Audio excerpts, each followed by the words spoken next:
Dramily.com, unlimited drama series. The day after we moved in, I got a call from the previous owner. I saw what your son did while you were at work, on camera. Come over, alone. What could my son have done in a single afternoon that made a stranger so afraid? What I discovered next would shatter everything I thought I knew about my own family. My name is Ethan Hale, and at 58, I thought I had life figured out. As a payroll supervisor, I'm methodical by nature, everything in its place, every detail accounted for. When my 27-year-old son Calder suggested we move into a nicer apartment together, I saw it as a chance to rebuild our relationship. His girlfriend Mireya seemed enthusiastic about helping us start fresh, and I was grateful for the support. The apartment was perfect, spacious, modern, with large windows that filled the living room with natural light. Gordon Shevlin, the previous owner, was a retired engineer in his early 60s who seemed eager to hand over the keys. During the walkthrough, he mentioned something about security features, but brushed it off when I asked for details. Moving day went smoothly, or so I thought. Calder and Mireya were incredibly helpful, insisting on arranging the furniture while I handled the paperwork. Mireya was particularly excited about decorating and making the space Instagram-worthy. Her enthusiasm seemed genuine, and I appreciated having a woman's touch in what had been a bachelor's existence for too long. When I returned from my first day of work in the new place, something felt off. The furniture had been rearranged again, and there was a strange smell in the kitchen. Not unpleasant, just unfamiliar. Cleaning products, maybe? Calder explained that Mireya had been deep cleaning to make sure everything was perfect. That evening, as I was settling in with a cup of coffee, my phone buzzed with a voicemail. The caller ID showed Gordon Shevlin's number. His voice was tense, almost whispered. "Ethan, this is Gordon. I forgot to remove a security camera when I moved out. I saw something disturbing. We need to talk. Come to my new apartment tomorrow morning. And Ethan, come alone." My blood ran cold. A security camera? What could he have possibly seen? I glanced around the living room, my eyes eventually settling on the smoke detector near the ceiling. Was that a tiny red light blinking inside it? I squinted, but from this distance, I couldn't be sure. Sleep didn't come easily that night. I kept thinking about Gordon's voice, the fear in it, the urgency. What had my son done that would worry a complete stranger enough to make such a call? The next morning, I knocked on Gordon's door at exactly 9 a.m. He lived 3 buildings over in a smaller unit, boxes still scattered around from his recent move. His hands shook slightly as he led me to a small office, where a computer sat humming on a makeshift desk. "I need you to understand," Gordon said, his engineer's precision evident even in his nervousness. "I installed that camera for security after a break-in last year. I meant to remove it before you moved in, but with all the chaos of moving..." He trailed off, clicking on a video file. The footage was grainy, but clear enough. I watched my son Calder moving through my bedroom, systematically going through my dresser drawers, my desk, even my closet. He wasn't just looking. He was searching for something specific, photographing documents with his phone. "That's not the worst of it," Gordon said quietly, pausing the video. "But you need to be careful. There's more footage, but I wanted to warn you first. Whatever's going on, your son isn't just curious." I stared at the frozen image on screen. My own son in my own bedroom, violating my privacy in ways I never could have imagined. The betrayal hit me like a physical blow, but underneath the hurt was something else, a cold, methodical anger that I recognized from my work. When payroll discrepancies arose, I didn't get emotional. I investigated. "Can you save this footage?" I asked. Gordon nodded. "Already done. Multiple copies. Ethan, I'm sorry to be the one to show you this, but I thought you should know." I drove home in a daze, my mind racing. Instead of confronting Calder immediately, I decided to do what I did best: gather information. Back in my apartment, I quietly checked my desk drawer, where I kept important documents. My birth certificate was missing. So was my social security card. That evening, Calder was unusually cheerful, suggesting we order pizza to Celebrate the new place. Maria posted several photos of our living room on her Instagram, making sure to capture the apartment number visible through the window. At the time, I thought she was just proud of the decorating. Now, I wondered if there was another motive.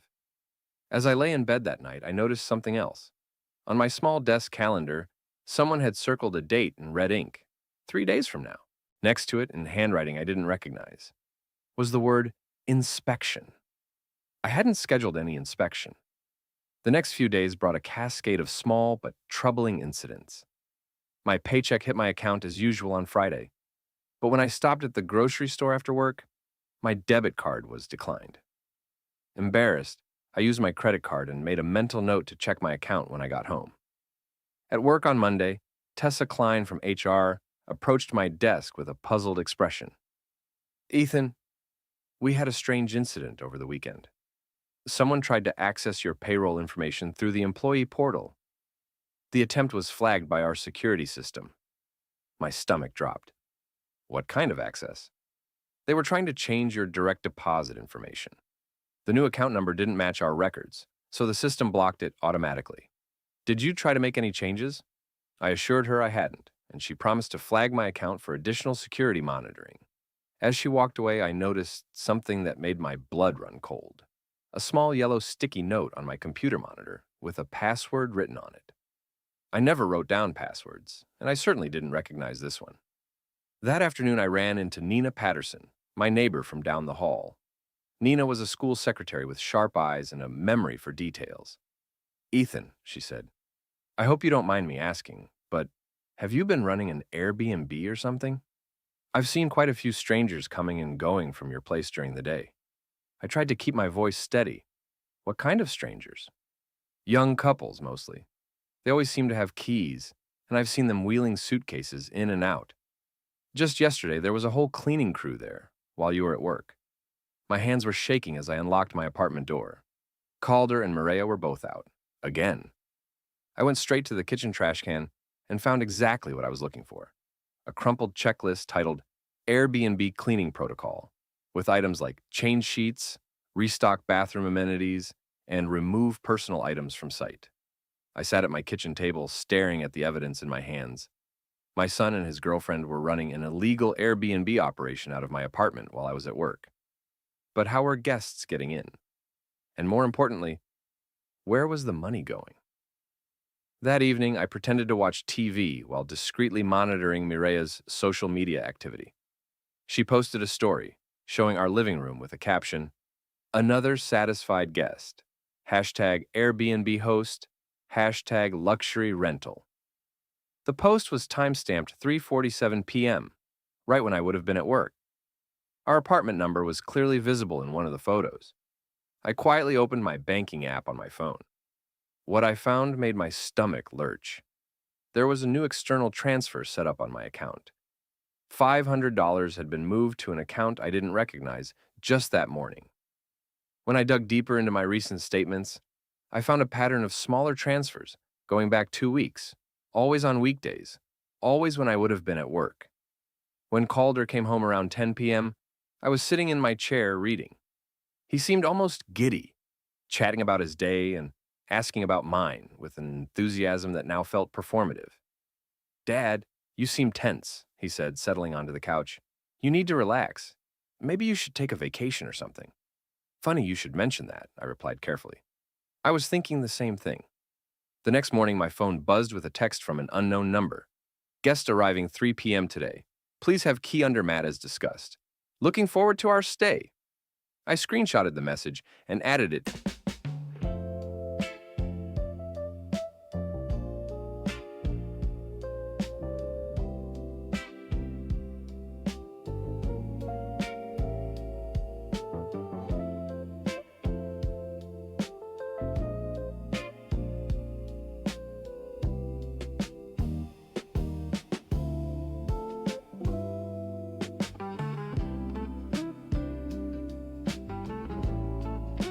to a folder I had created on my phone labeled Evidence.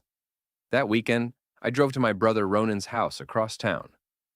Ronan was 5 years older than me, a no-nonsense construction foreman who had never minced words, about anything in his life.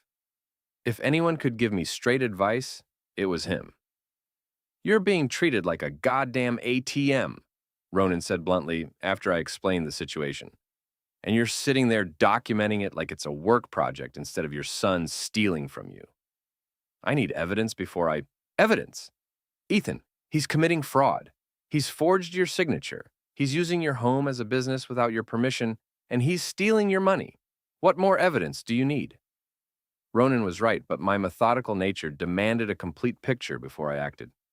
I need to understand the full scope of what they're doing. If I confront them now, they'll just deny everything and cover their tracks. Monday morning, I took a personal day and went to my bank. Marcel Dupont, the fraud specialist, was a calm, precise man who listened to my story without judgment. "Mr. Hale, I'm going to request a complete audit of your account going back 6 months. In the meantime, I'm placing a freeze on all external transfers and requiring dual authentication for any changes to your account." Marcel also showed me something that made my blood boil: security footage from the bank's ATM vestibule, showing Calder using my debit card at 11:30 p.m. on multiple occasions. The timestamps corresponded exactly with the unauthorized transfers. "We have enough here for a fraud investigation," Marcel said. "The question is whether you want to press charges." I wasn't ready to answer that yet. First, I needed to understand everything. That afternoon, I met with Nina Patterson at a coffee shop near our building. She brought a small notebook where she had been recording the unusual activity at my apartment: dates, times, descriptions of people coming and going. "I wasn't trying to spy," she said apologetically, "but as a school secretary, I noticed patterns, and this pattern was unusual." According to Nina's meticulous notes, there had been guests at my apartment almost every weekday for the past 3 weeks. She had seen cleaning crews, luggage, and even what appeared to be a small party one afternoon. "The thing that really caught my attention," Nina said, "was seeing your son loading suitcases into a car at 5:45 a.m. last Thursday. I remember the exact time because I was leaving early for a dentist appointment." I asked Nina if she would be willing to provide a written statement, and she agreed immediately. "What they're doing isn't right, Ethan. You seem like a good man, and you don't deserve this." That evening, I received another cryptic call from Gordon. "You need to see all of it," he said. "The footage I showed you was just the beginning. Can you meet me tomorrow?" When Calder and Mireya came home that night, I was waiting in the living room with a calm expression that had taken years of payroll management to perfect. Mireya immediately went on the defensive. "Why are you looking at us like that?" she demanded. "Like what?" "Like we did something wrong. You've been acting paranoid lately." "It's weird." Calder jumped to her defense. "She's right, Dad. You've been different since we moved in. Maybe you're not ready to live with other people again." The gaslighting was so blatant it was almost impressive. But I'd learned something important about myself over the past few days. I was much stronger than my son had assumed. "I'm just tired," I said simply. "Long days at work." That night, I heard them whispering in Calder's room, but I couldn't make out the words. It didn't matter. Tomorrow, I would have the rest of Gordon's footage, and then I would understand the full scope of what I was dealing with. Gordon's new apartment felt like a command center. He had multiple computer screens set up, and when I arrived, he was clearly nervous but determined. "I need to show you everything," he said, handing me a small external hard drive. "This contains all the footage from the past month. What I'm about to show you, it's going to be hard to watch." The first video was timestamped from 2 weeks ago. I watched Calder and Mireya in my living room with a man I didn't recognize, discussing the old man's schedule and how much we can realistically pull before he notices. The second video showed Mireya on her laptop, clearly managing Airbnb bookings for my kitchen table. She was on the phone with someone saying, "No, he works until 6 every day. You'll have the place to yourselves." But the third video was the one that made me understand the true scope of their betrayal. It was Calder, alone in my bedroom, photographing every document in my filing cabinet: insurance papers, tax returns, even old medical records. He was building a complete profile of my financial life. "There's more," Gordon said grimly. "But first, you need to know, I've made multiple copies of everything, and I've stored them in different locations. Whatever you decide to do, the evidence is preserved. I spent the next hour watching my son and his girlfriend systematically violate every boundary of trust and privacy. They mocked me in my own home, calling me clueless and pathetic. Mireya even joked about how easy it is to manipulate old people. When I left Gordon's apartment, I had a complete picture of what I was dealing with. This wasn't just opportunistic theft, it was a calculated, premeditated scheme to exploit me financially and emotionally. My first stop was Grant Osie's law office. Grant was a legal aid attorney who specialized in tenant rights and fraud cases. He was patient and precise, listening to my entire story before offering advice. I deleted her number! You deleted it? She tagged you in a photo an hour ago. My everything thing with a... Watch more on Grammarly.com. Legally, you have several options, Grant explained. But first, we need to establish that your son is not a legal tenant. Since he's not on the lease and hasn't paid rent, he's considered a guest. That means you can evict him with proper notice. Grant also examined some of the documents Calder had been photographing.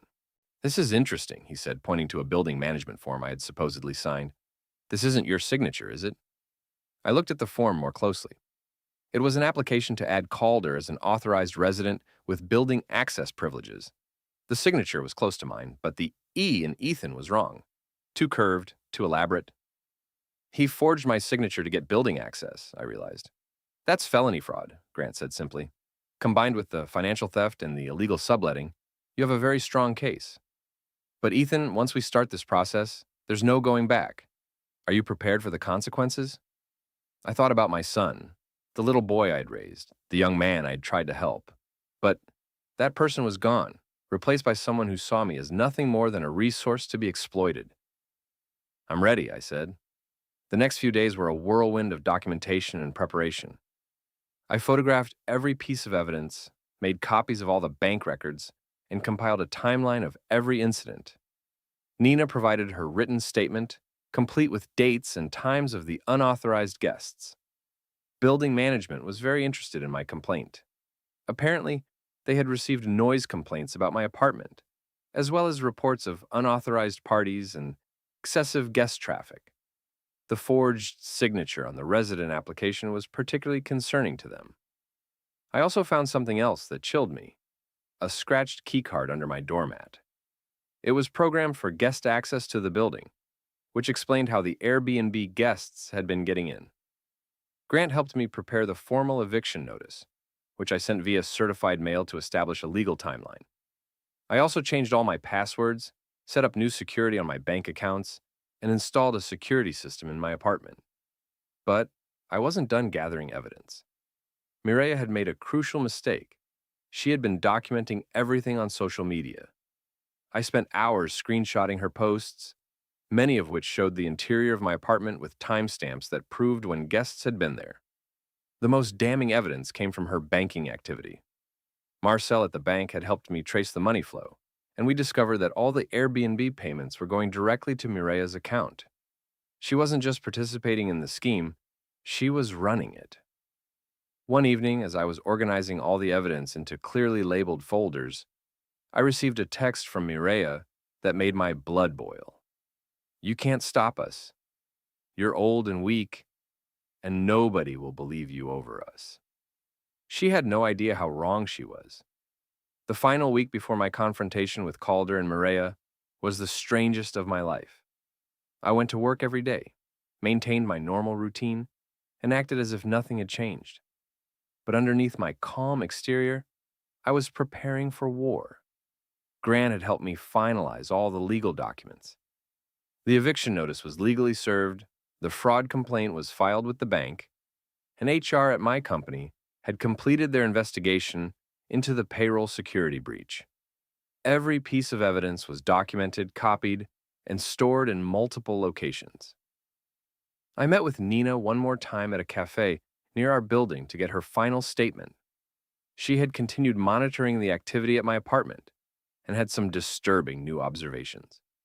Yesterday, there was a couple with suitcases who seemed to be arguing about something, she said. The woman was on her phone, and I heard her say something about the last booking and getting out before he figures it out. Nina also mentioned seeing Mireya loading boxes into a car very early that morning. It looked like she was moving things out, but trying not to be noticed. That afternoon, Marcel called with an update from the bank.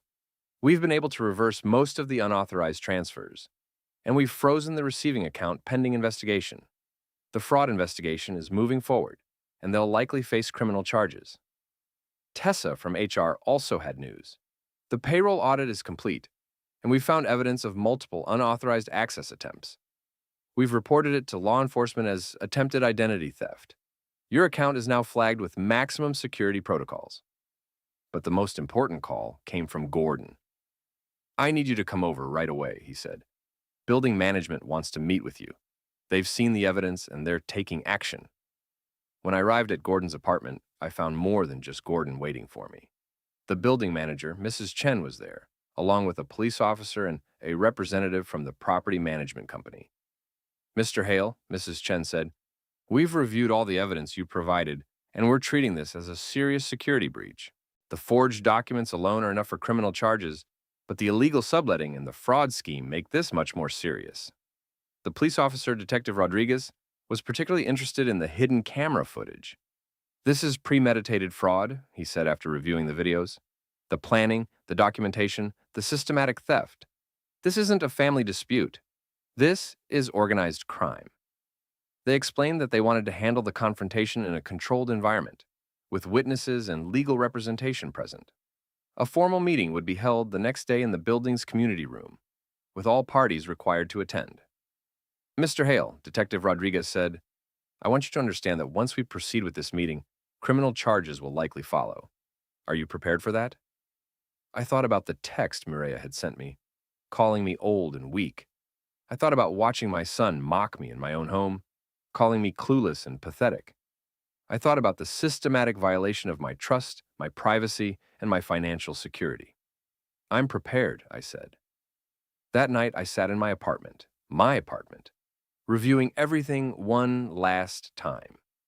The evidence was overwhelming, the legal case was airtight, and I had the support of law enforcement, building management, and the bank. Calder and Mireya came home late, as usual. They were laughing about something, completely unaware that their world was about to collapse around them. For a moment, I felt a pang of sadness for the relationship I thought I had with my son. But then, I remembered the footage of him going through my personal documents, and the sadness hardened into resolve. My phone buzzed with a final message from Gordon. Management called an emergency meeting for tomorrow at 2 p.m. Bring everything. It's time. I looked around my apartment one last time as their victim. Tomorrow I would reclaim not just my home, but my dignity. The community room in our building had been transformed into something resembling a courtroom. Mrs. Chen sat at the head of a long table, flanked by Detective Rodriguez and a representative from the property management company's legal department. Gordon was there with his laptop and backup drives. Grant sat beside me with a thick folder of legal documents. And Nina had come to provide her witness testimony. I arrived early, my evidence folder organized and ready.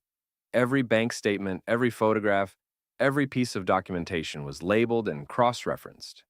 This was what I did for a living: organize information and present facts. Today, those skills would serve me well. Calder and Mireya arrived at exactly 2 p.m., looking confident and slightly annoyed at having been summoned to what they clearly thought was some kind of mediation. Mireya had even brought someone she introduced as her legal advisor, a young man who turned out to be just a friend from college, not an actual lawyer. I'm not sure why we need all these people here, Calder said, settling into his chair with the casual arrogance I had come to recognize. This is a family matter. Mrs. Chen opened the meeting with a statement that immediately changed the tone. Mr. Calder-Hale, you are not a resident of this building. You are not on any lease. You have not paid rent, and your presence here is entirely dependent on your father's permission. This is not a family matter. This is a criminal matter. Detective Rodriguez took over from there. We're here because multiple felonies have been committed, and we want to give everyone a chance to understand the evidence before formal charges are filed. The color drained from Mireya's face, but Calder maintained his composure. I don't know what you think we've done, but let's start with the video evidence, Gordon interrupted, connecting his laptop to the room's large screen. What followed was the most uncomfortable hour of my life, but also the most vindicating. Gordon played the footage chronologically, starting with Calder searching through my belongings and escalating to the videos of him and Mireya planning their scheme in detail. The room was silent as we watched my son and his girlfriend discuss maximizing the take before the old man catches on. We heard Mireya coaching Calder on how to forge my signature, and we saw them celebrating after successfully changing my building access privileges. This is all taken out of context, Mireya said desperately when the videos ended. We were just running an illegal Airbnb operation, Mrs. Chen interrupted, consulting her own notes. We've identified 17 separate bookings over the past month, generating approximately $3,400 in revenue, none of which was declared to building management or shared with the actual leaseholder. Grant presented the bank evidence next.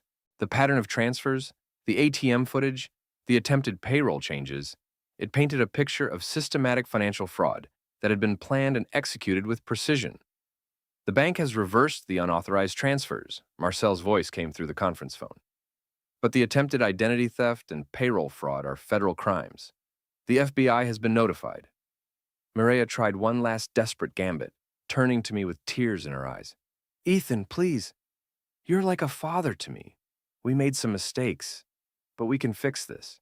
You don't want to destroy your son's life over money.